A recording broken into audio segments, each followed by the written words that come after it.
Deus. Esse louvor é muito forte, né? Na vida real, o maior vilão sou eu. Nossa, bispa, como assim?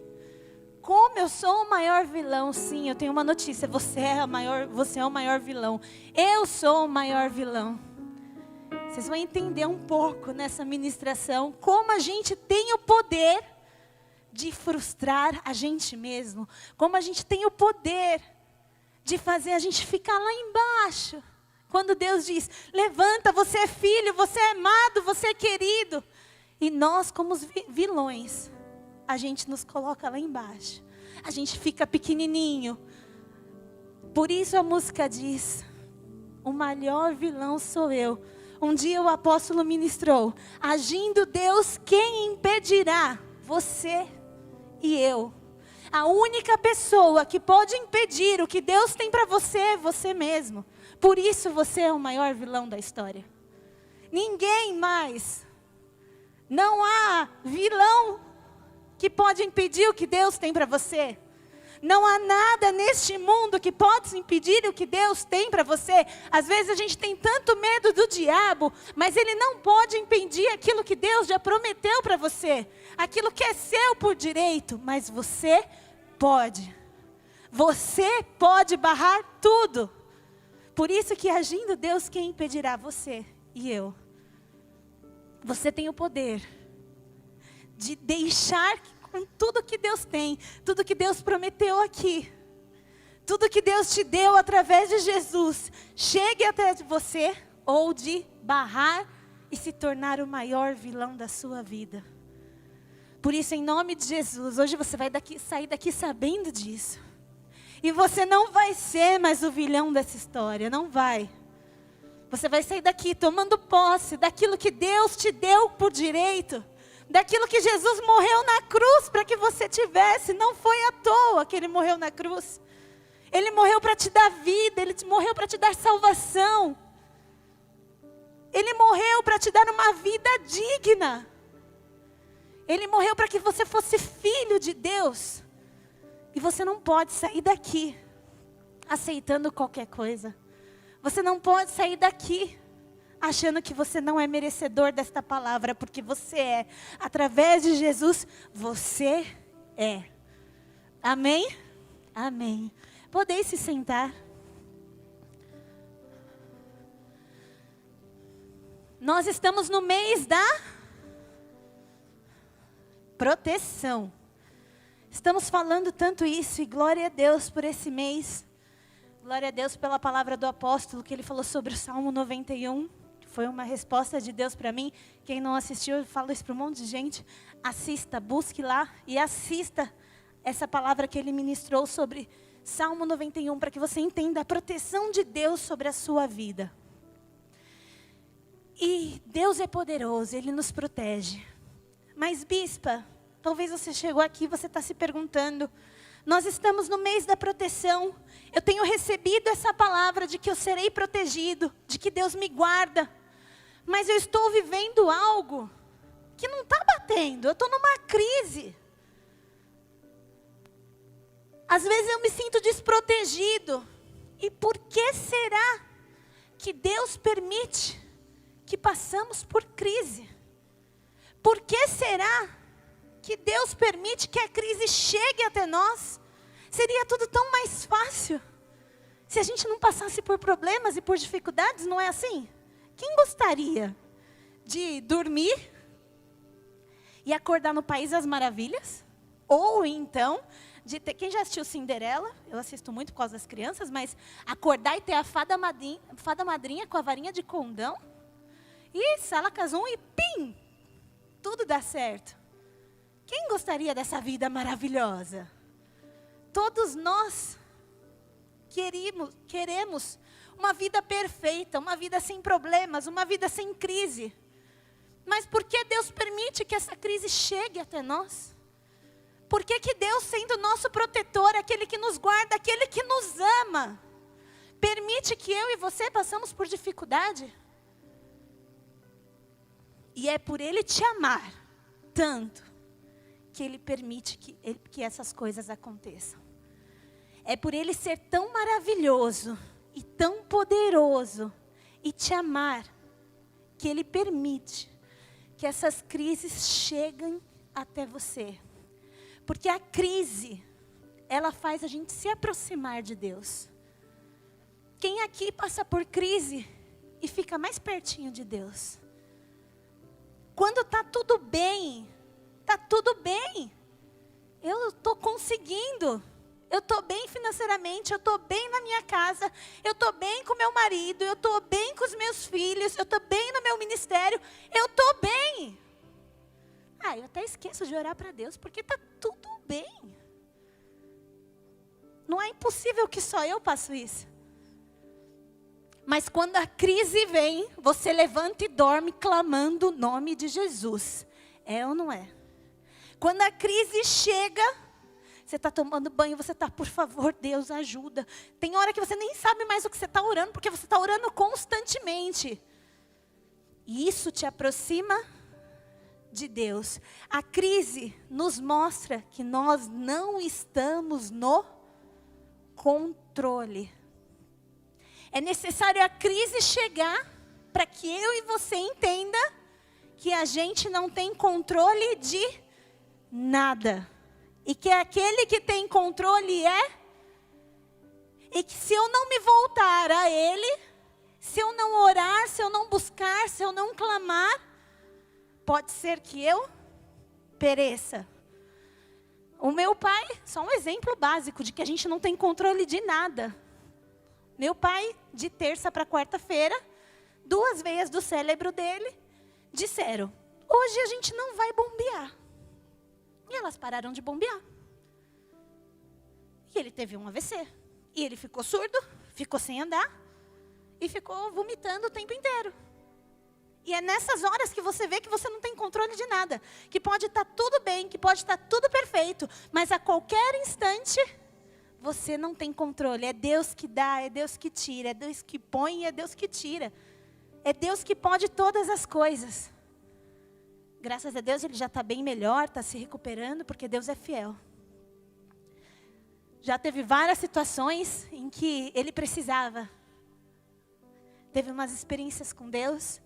E glória a Deus por isso, porque Deus está cuidando dele. E às vezes a gente vem a gente engata uma quinta e vem tão, que a gente esquece de que a gente não está no controle. De que o controle é de Deus. De que eu preciso entregar todo dia esse controle para Ele. E Ele permite com que a crise venha para te mostrar que você não é autossuficiente. Que você não é o super-herói, que você não é a Mulher Maravilha. Que Ele sim é. E que é dele que a gente depende. E que é dele que a gente precisa em todos os instantes.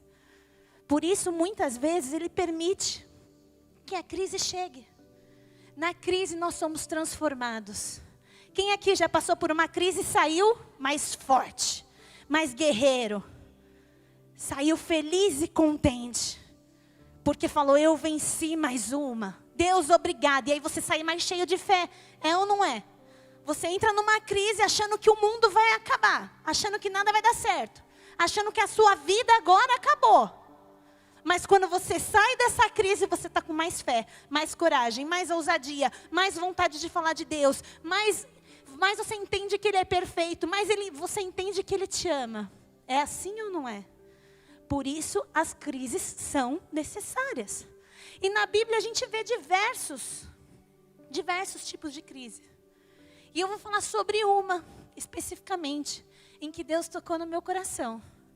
E muitas vezes Deus permite a crise para tratar isso que Deus colocou no meu coração. Abra sua Bíblia em Jonas. Velho Testamento, Jonas. Jonas capítulo 1. Quem achou, diga amém. Nossa, gente.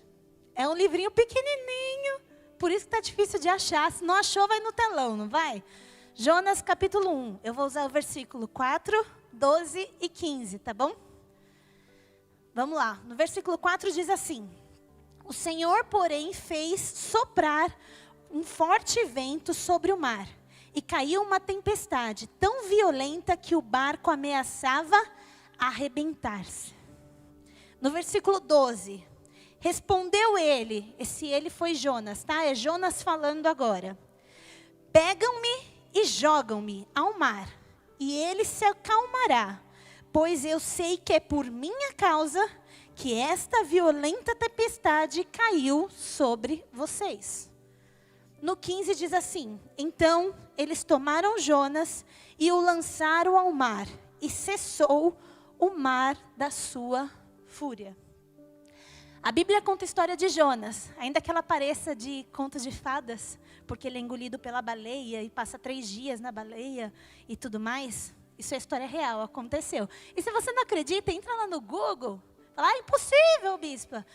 Entra lá no Google e coloca homem engolido pela baleia. Este mês teve uma pessoa nos Estados Unidos que foi engolido pela baleia e foi cuspido. Lá nos Estados Unidos. Então é possível uma baleia não, desculpa, um grande peixe. É que no caso deste homem foi uma jubarte, uma baleia. A Bíblia de Jonas não relata que foi baleia, foi um grande peixe. E a Bíblia relata a história dele. Deus diz para ele era um profeta, e Deus diz para ele, Jonas, você vai para Nínive e vai pregar a palavra de Deus para aquelas pessoas, porque aquelas pessoas estão perversas, aquelas pessoas estão precisando ouvir uma palavra.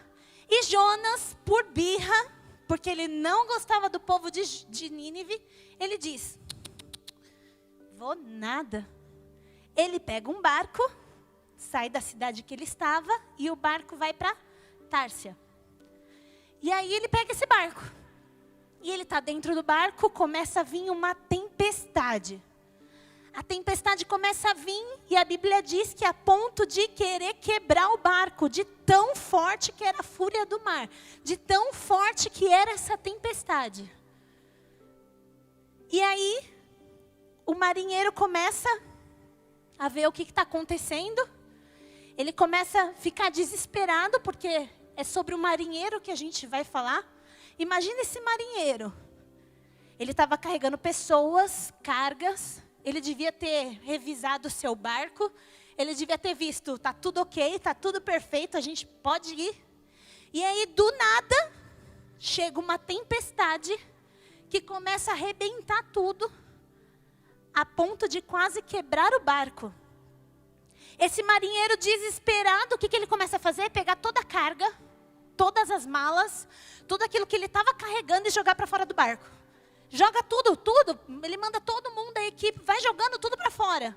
A fim de aliviar o peso do barco, para ver se o barco não quebra. Mas a tempestade não para. E o barco continua querendo afogar. E aí ele encontra Jonas, lá no porão, dormindo. Jonas estava quietinho, porque ele sabia que aquela tempestade estava sendo causada por causa de Jonas. E ele estava lá no porão, escondidinho, quietinho, dormindo. E o marinheiro encontrou ele e falou, dorminhoco, o que você está fazendo? A gente está quase afogando, o que está acontecendo? E aí Jonas fala para ele, é por causa de mim que está essa tempestade aí em cima. Esse barco só vai afundar por causa de mim. Faz o seguinte, me joga no mar. Para de jogar as cargas. Para de fazer tudo o que você está fazendo. Não vai adiantar. Joga eu. E aí eu fico imaginando aquele marinheiro. Meu Deus do céu, uma coisa é você jogar uma carga. Outra coisa é você jogar uma pessoa e falar. Mas eles fizeram isso. Porque ou eles faziam isso ou o barco afundava. Não ia ter escolha, porque Deus queria Jonas no mar. E aí eles pegam Jonas e jogam para fora do barco. E quando eles fazem isso, a tempestade para. Acabou, não existe mais tempestade. Foi tirar Jonas de dentro do barco e jogar para fora, que a tempestade parou. A tempestade calmou. O barco continuou. Devem ter chegado lá em Társia, onde eles iam. E tudo deu certo. E o que eu aprendo com isso? A tempestade naquele momento, ela tinha um propósito. Aquela tempestade só aconteceu porque ela queria denunciar que tinha algo no barco que não deveria estar. Se Jonas não estivesse no barco, a tempestade não teria acontecido. Aquela tempestade só veio na vida do marinheiro porque tinha Jonas no barco. E ela queria denunciar isso. Tem coisa errada. Tem gente no seu barco que não era para estar. Arranca daí, porque senão você vai afundar. E assim que ele arranca, para. A tempestade está dizendo que às vezes você está passando por tempestade porque existem coisas, existem Jonas dentro da gente.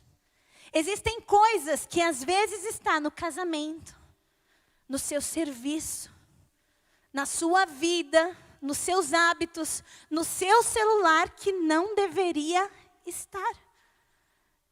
Tem crises que vêm para denunciar que Jonas está dentro de você e que ele não deveria estar. E ou você pega esse Jonas e arranca ele logo, ou esse mar vai ficar cada vez mais bravo. E esse barco vai afundar. Vai afundar, não tem jeito. Tem crises que vêm para denunciar que tem coisa errada e que precisa mudar. Tem crises que vêm no seu casamento para denunciar que tem coisa errada. Que não está certo a forma que vocês se tratam. Que não está certo o jeito que você olha para o seu marido e o jeito que ele olha para você. Que não está certo a forma que vocês vivem. Tem crise que vem para denunciar que tem coisa no seu celular que não devia estar lá. Você é filha de Deus, você é crente. Você não devia estar num grupo onde tem pornografia. Você não devia estar compartilhando isso.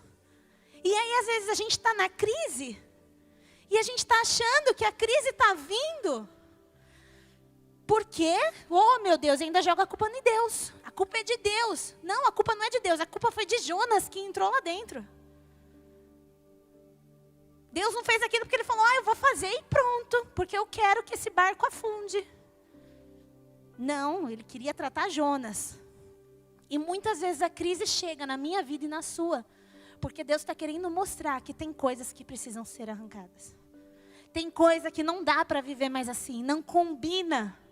Não combina você dizer que você é de Deus. Não combina você dizer que serve a Deus, que Deus é seu Pai, que Deus está com você, vivendo a vida que você está levando e que eu estou levando. Não dá. E a tempestade chega para denunciar isso. E ou você arranca, ou esse barco vai afundar. Ou você arranca logo do seu casamento, ou ele vai afundar. Ou você arranca logo do seu serviço, ou você vai perder. E essas coisas acontecem. E o marinheiro, coitado, ele demora para entender isso. Ele demora para entender que era Jonas. Ele começa a fazer o quê?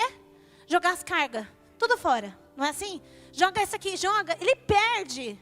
Todo mundo perde mala, perde carga, porque ele demora para entender o que a crise está denunciando. O que a tempestade está denunciando. E muitas vezes nas nossas vidas a gente também é assim. A gente demora para entender por que a crise está chegando.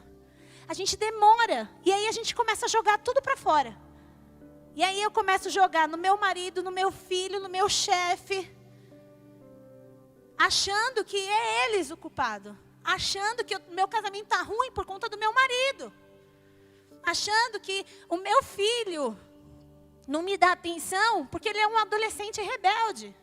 Achando que o meu serviço está ruim porque o meu chefe é ruim. Quando na verdade o problema está dentro do barco, não são as cargas. O problema está dentro de você. E se você continuar, às vezes você está jogando carga fora. E não são as cargas que vão parar essa crise. É Jonas que vai parar essa crise. E a gente precisa identificar isso rápido. Porque enquanto ele não tira o que precisa ser tirado, ele perde o que não precisa ser perdido. Quantas pessoas em meio à crise perdem casamento? Quantas pessoas em meio à crise perdem emprego? Quantas pessoas em meio à crise perdem os filhos? Quantas pessoas em meio à crise perdem ministérios? Você não precisa perder essa carga. Você não precisa, isso é seu, é a sua bagagem. Mas você precisa tirar Jonas o mais rápido possível, para que você não perca essa carga, porque senão você vai perder. Tem crises que só vêm para denunciar que tem coisas dentro de nós que não devem estar. Ou você tira, ou você afunda. Quanto mais rápido você identificar, menos você vai perder. E sabe o que é mais interessante? Que Jonas, ele demorou para descobrir. Sabe por quê? Porque Jonas estava fazendo o quê? Aonde? Jonas estava quietinho, dormindo no porão. E muitas vezes, o Jonas que está dentro de mim e de você, é aquilo que está quietinho, lá no fundo do nosso coração. O que está diante dos nossos olhos, e a gente está jogando fora, não é o que vai fazer a tempestade parar. O que vai fazer a tempestade parar é aquilo que está lá no seu coração, dormindo, quietinho, que ninguém sabe, só você sabe que ele existe. Só você sabe que ele está lá no fundo. É aquela mágoa. Sabe aquela mágoa que você tem de alguém? Que você não perdoa de jeito nenhum? Esses são os Jonas. Sabe aquela mentira que só você sabe que você conta? Sabe aquela pornografia que só você sabe que você vê? Sabe aquele ressentimento? Aquele perdão que precisa acontecer? Esses são os Jonas. É aquilo que está escondido no fundo do seu coração, que quem olha para você nem imagina que existe. Imagina um homem casado, família super feliz. Imagina que ele está na pornografia? Nunca. Mas lá dentro do coração, só ele sabe que existe esse Jonas. Imagina uma mulher de Deus que ora, que busca, que tem uma família abençoada. Imagina, você acha que ela mente? Que ela fala mal das pessoas? Mas só ela sabe o quanto de contenda ela faz. O quanto de problema ela gera lá no serviço dela. E é esse Jonas que talvez essa tempestade que você está passando, Deus está denunciando. É esse Jonas que vive aqui dentro de nós, que Deus quer tirar. E se você não tirar, você vai afundar. Se você não pôr para fora e jogar logo ele no mar e dizer: chega, Deus, cansei dessa vida de pornografia, cansei dessa vida de falta de perdão, cansei dessa vida de viver assim com meu marido, cansei. Eu preciso tirar isso do meu coração, cansei da mentira, cansei do roubo, cansei de coisas erradas que eu faço. Enquanto você não arrancar isso, a tempestade vai continuar. E eu tenho uma notícia, ela só vai piorar. Vai melhorar um pouquinho, daqui a pouco piora de novo. Daqui a pouco piora de novo. E Deus está dizendo: tira esse Jonas que está dormindo no seu coração, pelo amor de Deus. Arranca ele daí, para que eu possa tratar, para que eu possa curar, para que eu possa te libertar. Mas isso depende de você, e não é de Deus. Aí as pessoas estão na tempestade e ficam assim: Deus, por favor, me ajuda. Deus, tira isso da minha vida, tira essa tempestade. Eu não sei por que eu estou passando isso. Não é Deus que tem que tirar Jonas, é você. Está no seu coração. É sua responsabilidade. Eu ouvi uma frase que diz assim: o que você criou, você precisa resolver. O que você não criou, Deus vai resolver. Isso é muito pertinente. Aquele diagnóstico que não foi você que criou, ele apareceu na sua vida, isso Deus vai resolver, fica tranquilo. Do jeito dele, da maneira dele, como ele achar melhor, porque ele é Deus, ele faz o que ele quer. Ele vai resolver. Mas esse perdão que você precisa liberar, essa pornografia que você precisa tirar, essa mentira que você precisa parar de contar, isso Deus não vai tirar. Isso é você que tem que fazer. É você que tem que arrancar. É você que tem que entender que você precisa de mudança, que você não é super-herói, que eu não sou super-herói. E que esse Jonas, eu preciso arrancar. E aí a gente fica às vezes na crise. Deus me ajuda. Deus, eu não sei o quê. E está vivendo uma vida toda errada. E Jonas está reinando aqui no coração. Deus não vai arrancar Jonas. Levanta sua mão e diga: eu preciso tirar Jonas do meu coração. Eu preciso tirar Jonas do meu coração.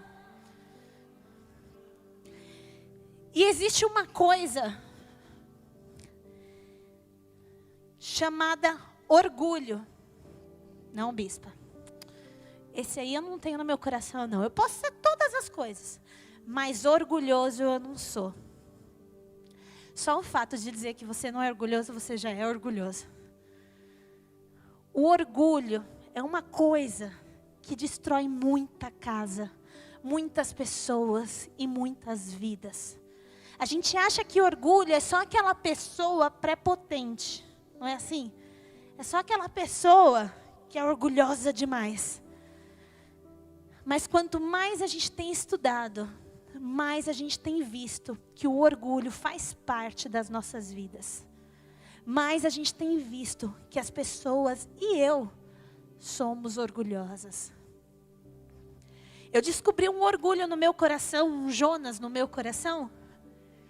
A gente teve eu e o Dudu, a gente sempre se deu muito bem. A gente namora desde muito cedo, eu tinha 13 anos quando eu comecei a namorar com eles. Jovens, isso não é, mas pra gente era um propósito e deu tudo muito certo. Eu casei com 18 anos. E a gente sempre se deu muito bem, o nosso casamento sempre se deu muito bem. Mas chegou um momento de crise. E se você me perguntar por que a crise chegou, eu não entendia. O porquê que a crise chegou, porque a gente se dava bem. Porque eu amava ele e ele me amava. A gente tinha uma família perfeita. E por que a crise chegou no meu casamento? Eu não sei, mas hoje eu entendo.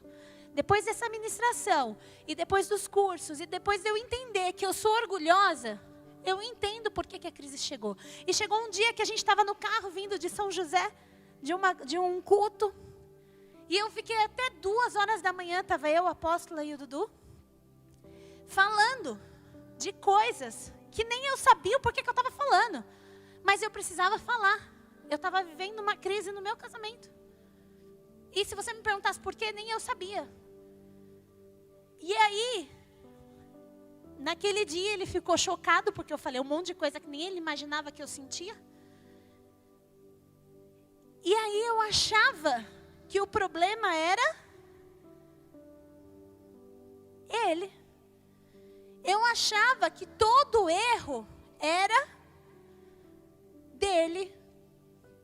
Porque ele não era romântico, porque ele não fazia isso, porque ele não fazia aquilo, porque ele devia falar bom dia, boa tarde, boa noite, porque ele deveria me falar te amo, porque ele deveria me dar flores, isso era um absurdo. O erro é todo dele. Só que daí, ele foi muito, meu marido mudou assim, absurdamente. Porque ele começou a entender o que era orgulho. E ele começou a entender que ele precisava mudar. Só que isso começou a me constranger. Porque ele começou a dizer, eu preciso de mudança. Eu vou mudar, eu vou fazer isso. E ele começou a mudar. E aquilo começou a me constranger. Porque eu estava jogando a culpa só nele.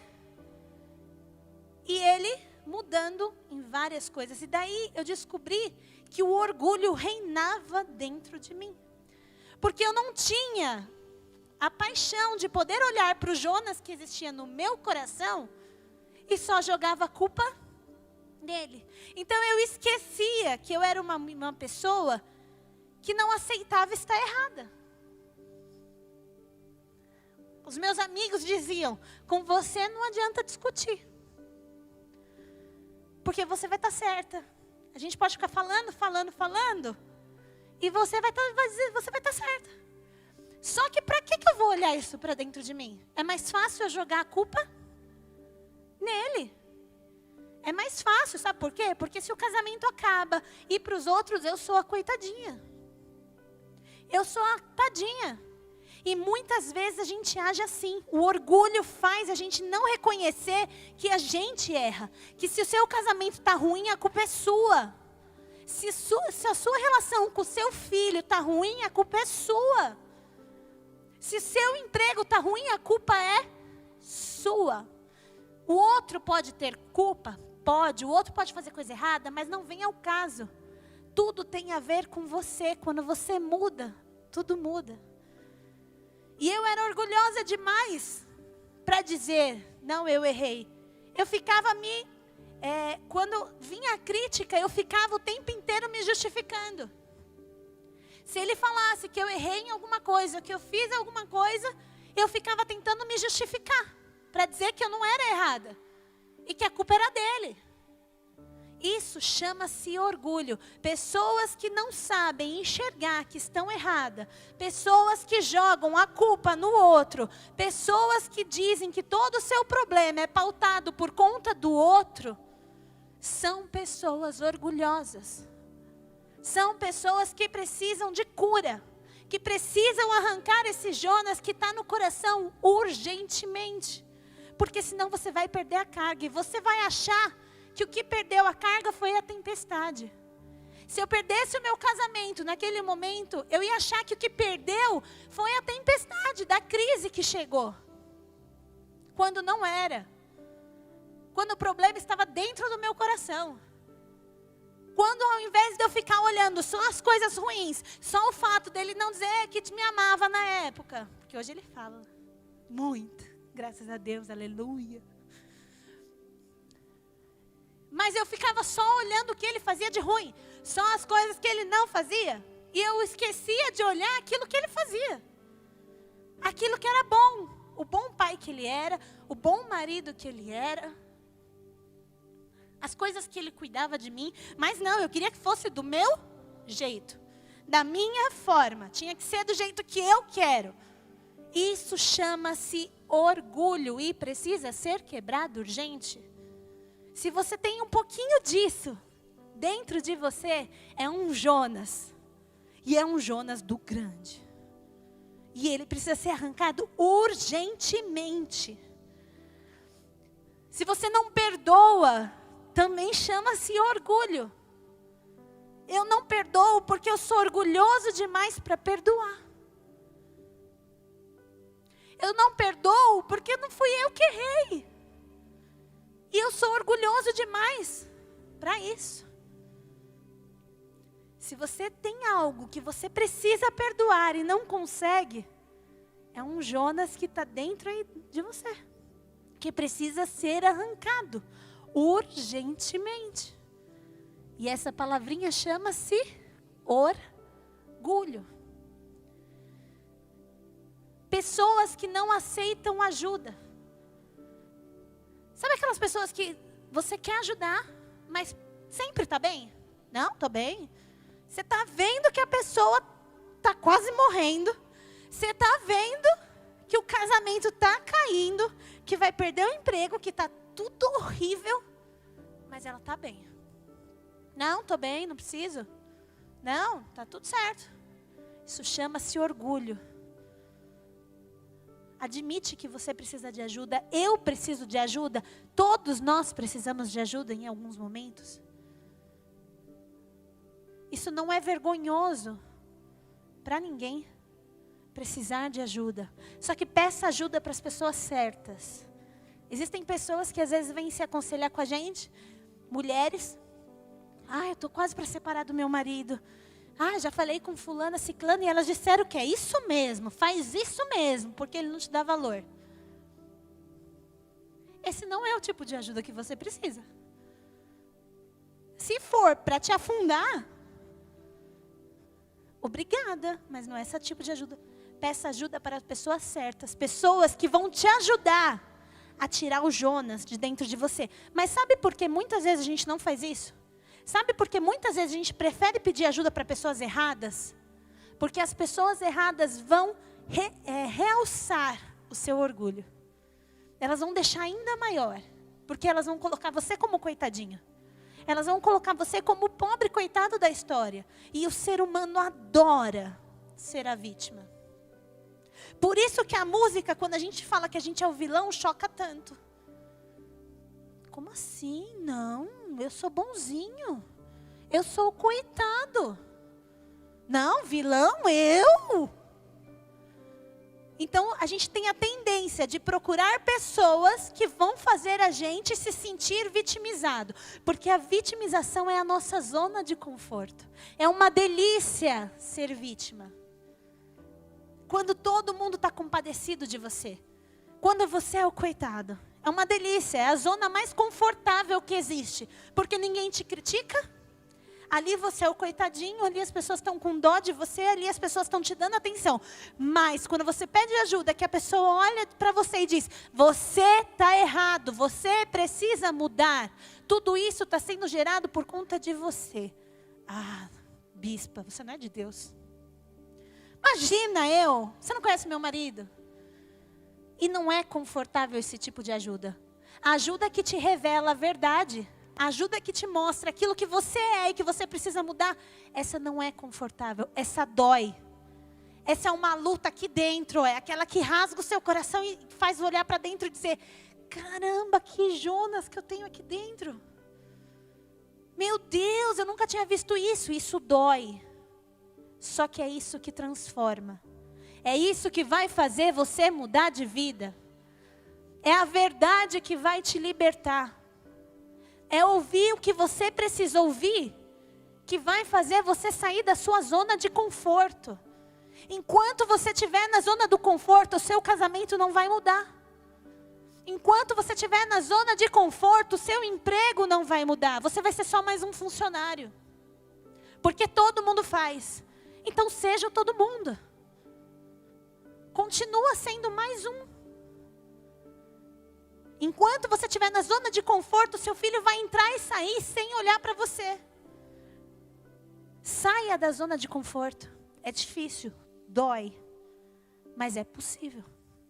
E há uma vida extraordinária fora dessa zona de conforto.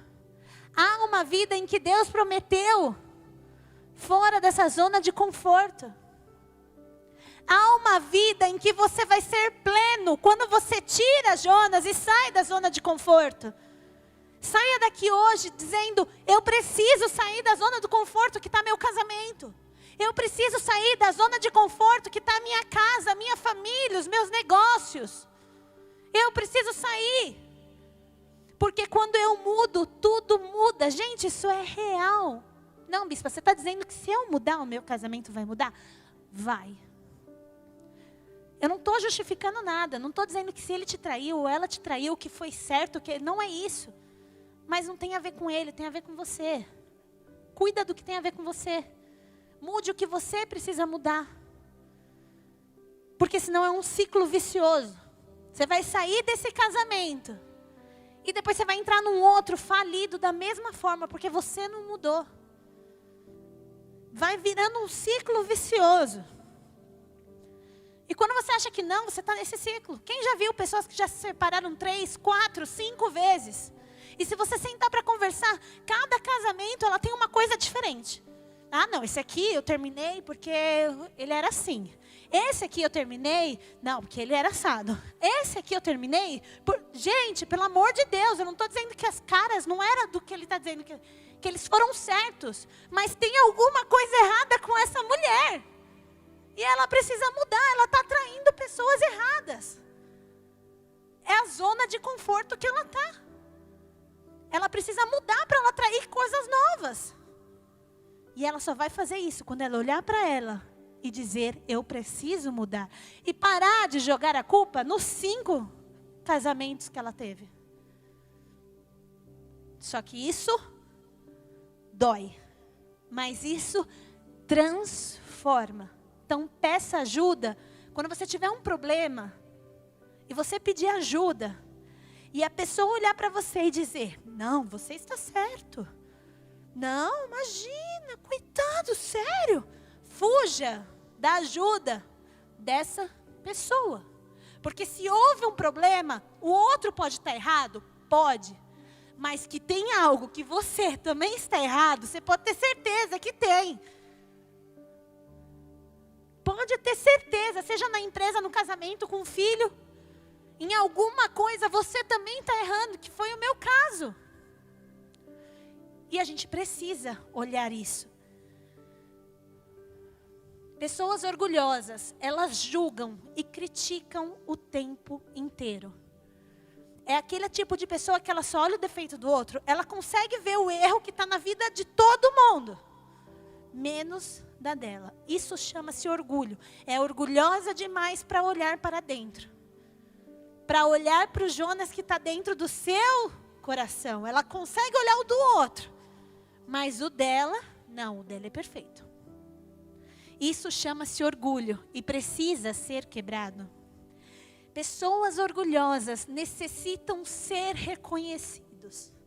Quem conhece pessoas que se eu virar aqui e dizer, nossa, que lindo que a Jaine louvou. É um exemplo, não que ela seja assim, mas um exemplo.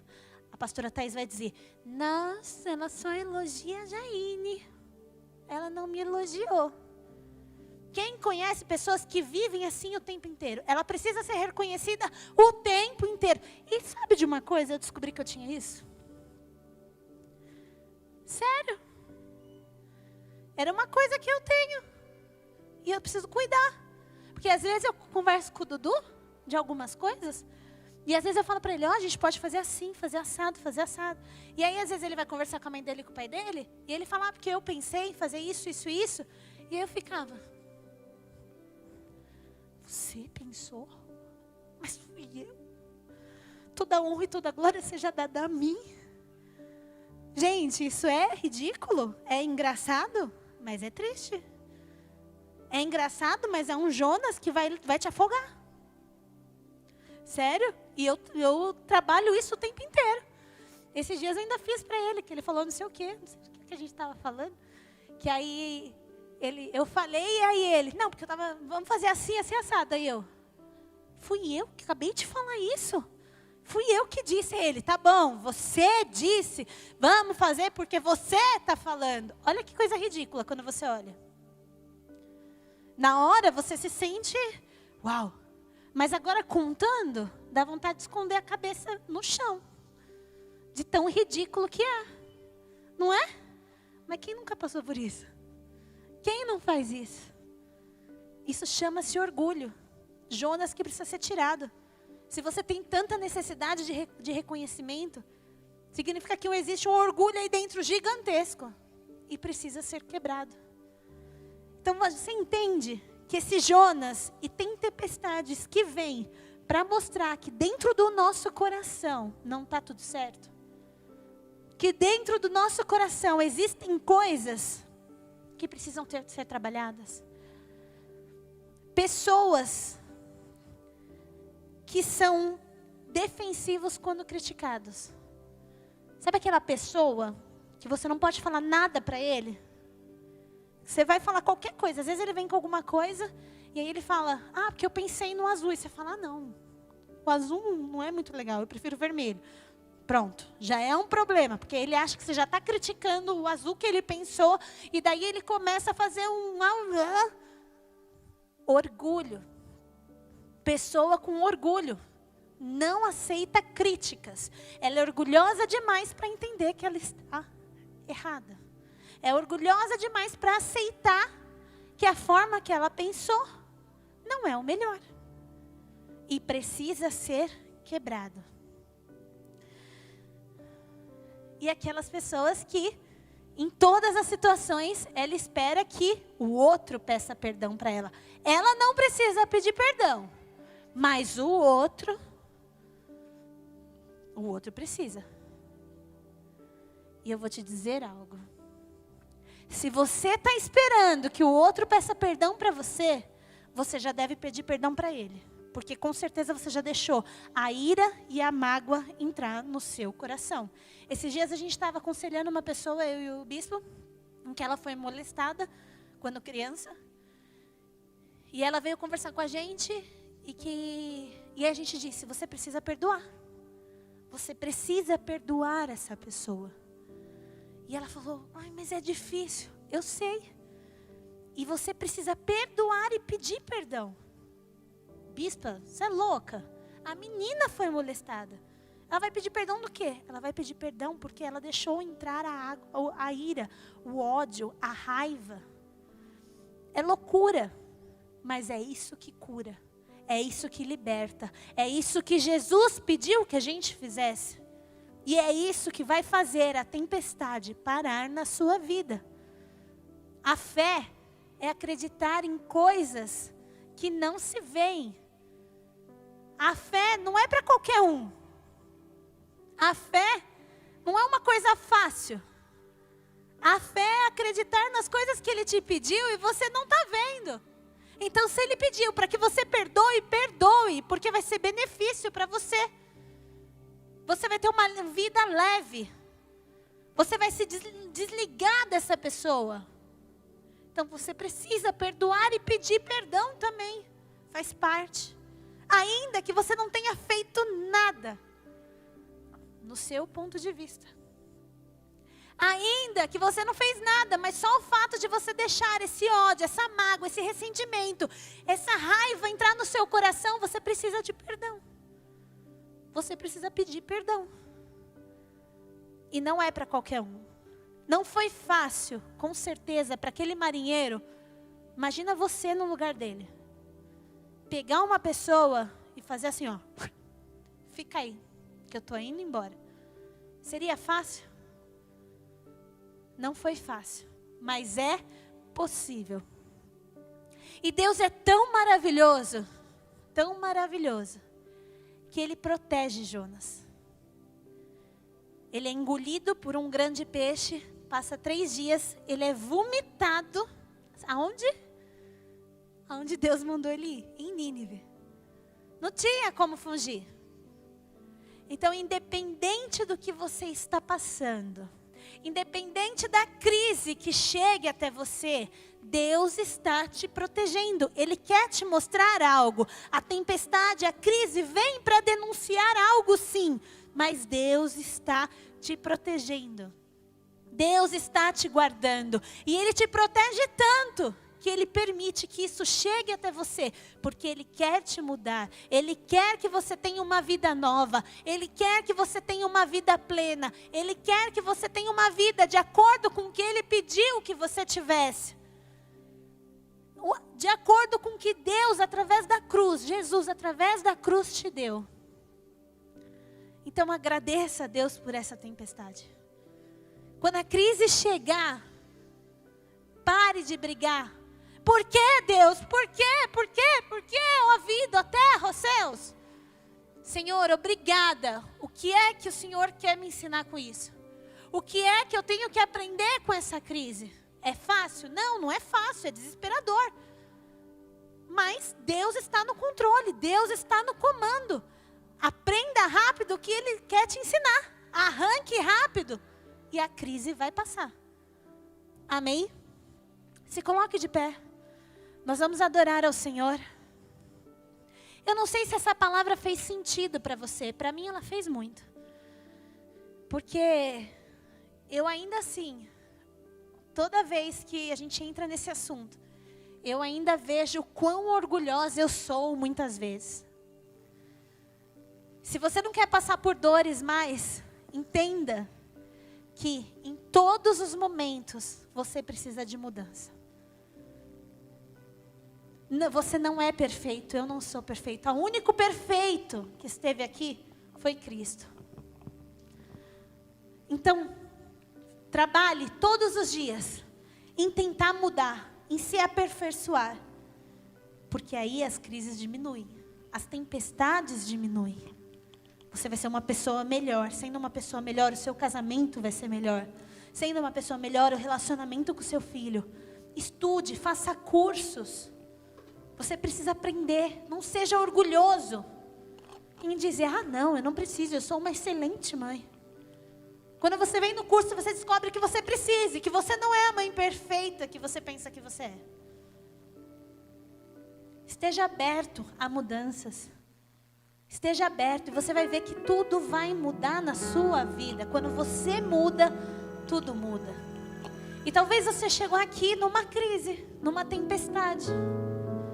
Talvez nem você entendesse o que é que você estava passando e por que você estava passando.